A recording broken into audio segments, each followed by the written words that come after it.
Engineering शिक्षण घेणाऱ्या विद्यार्थिनीला drugs देऊन तिच्यावर बलात्कार केलेल्या ओडिशा येथील NSUI अध्यक्षावर कठोर कारवाई करावी या मागणीसाठी ABVP कार्यकर्त्यांनी सोमवारी चन्नम्मा सर्कल येथे मानवी साखळी तयार करून जोरदार निदर्शने केली।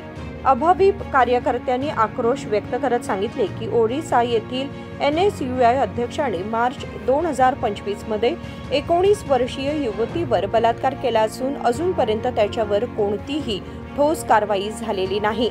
इंजिनिअरिंग शिक्षण घेत असलेल्या पीडितेला ड्रग्ज देऊन तिच्यावर अत्याचार करण्यात आले। यावर काँग्रेस सरकार काय कारवाई करणार हे पाहावे लागेल। समाजात चांगले लोक घडवण्याऐवजी काँग्रेस नेते बलात्कारींचे संगोपन करत असल्याचे ते म्हणाले। ಇವತ್ತಿಲ್ಲಿ ಪ್ರತಿಭಟನೆ ಮಾಡಕ್ಕೆ ಕಾರಣ ಏನಂದ್ರೆ ನಮ್ಮ NSUI ಏನು ಅಧ್ಯಕ್ಷ ಅದಲ್ಲ ಓಡಿಸಾದ ಅವ ಒಂದು 19 ವರ್ಷದ ಹುಡುಗಿ ಮೇಲೆ ಅತ್ಯಾಚಾರವನ್ನು ಎಸಗಿದ್ದಾನೆ। ಅದು ಮಾರ್ಚ್ 2025 ಘಟನೆ ನಡೆದೈತಿ। ಅದು ಬೆಳಕಿಗೆ ಬಂದಿದ್ದು ಈಗ ಆಗೈತಿ। ಅವನ ಮೇಲೆ ಈಗ ಸರಿಯಾದ ಆ್ಯಕ್ಷನ್ ತೊಗೊಳತ್ತಿಲ್ಲ। ಇವತ್ತು ಮಾರ್ನಿಂಗ್ ಅವನ ಅಂತೇಳಿ ಫಿಕ್ಸ್ ಆಗೈತಿ। ಅವನೇನು ನಾರಾಯಣ್ ಅಂತದಲ್ಲ, ಅವ NSUI ಅಧ್ಯಕ್ಷ ಅದಾನ ಓಡಿಸಾದ। ನಾವೇನು ಮಾಡಿದಾನು, ಒಂದು ಮಹಿಳೆಯನ್ನು 19 ವರ್ಷದ ಇಂಜಿನಿಯರ್ ಮಹಿಳೆಯನ್ನು ಊಟಕ್ಕೆ ಆಹ್ವಾನ ಮಾಡಿ ಡ್ರಗ್ಸ್ ನೀಡಿ ಟ್ಯಾಬ್ಲೆಟನ್ನು ನೀಡಿ ಅಕ್ಕಿ ಮೇಲೆ ಅತ್ಯಾಚಾರ ಎಸಗಿದಾನೆ।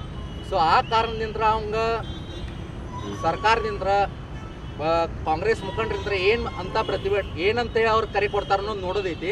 ಅದಲ್ದ ಅವಂಗ BNS ಸೆಕ್ಷನ್ 65(2) ಪ್ರಕಾರ ಜೀವಾವಧಿ ಶಿಕ್ಷೆ 20 ವರ್ಷ ಕಠಿಣ ಶಿಕ್ಷೆ ಆಗಬೇಕಂತ ಅಖಿಲ ಭಾರತೀಯ ವಿದ್ಯಾರ್ಥಿ ಪರಿಷತ್ ಖಂಡಿಸ್ತೈತಿ, ಆಗ್ರಹಿಸ್ತೈತಿ। ಇದೇ ರೀತಿ ಮುಂದೆ ಹಾಕೊಂತ ಹೊಂಟ್ರೆ ಹೆಂಗೆ? ಮತ್ತು ಕಾಂಗ್ರೆಸ್ ಸರ್ಕಾರ ಈಗಾಗಲೇ ಮೊನ್ನೆ ಎಲೆಕ್ಷನ್ ಬೇಕಂತೇಳಿ ಸರ್ಕಾರಿ ಕಾಲೇಜ್ ಒಳಗೆ ಎಲೆಕ್ಷನ್ ಬೇಕಂತ ಅನ್ನತ್ತೀರ। ಇಂಥ ಹುಡುಗರ್ನವ್ರು ಬೆಳೆಸಾತಾರಂದ್ರೆ ಹೆಂಗೆ? ಸಮಾಜದಾಗ ಒಂದು ಒಳ್ಳೆ ಹುಡುಗರನ್ನ ಬೆಳೆಸೋದು ಹೋಗಿ ಈ ರೇಪ್ ಮಾಡುವಂಥ ಹುಡುಗರನ್ನ ಬೆಳೆಸಾತಾರೋ, ಅತ್ಯಾಚಾರ ಮಾಡುವಂಥ ಹುಡುಗರನ್ನ ಬೆಳೆಸಾತಾರೋ, ಹೆಂಗೆ ರೌಡಿಸಮ್ ಇರುವಂಥ ಹುಡುಗರನ್ನ ಬೆಳೆಸಾತಾರೋ?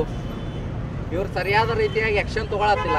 ಇದೇ ರೀತಿ ಮುಂದೆ ಹಾಕೊಂತ ಹೊಂಟ್ರೆ ಇದಕ್ಕೆ ಉಗ್ರವಾದ ಹೋರಾಟ ಮಾಡ್ತೈತೆ ಅಂತ ಅಖಿಲ ಭಾರತೀಯ विद्यार्थी ಆಗ್ರಹಿಸ್ತೈತಿ।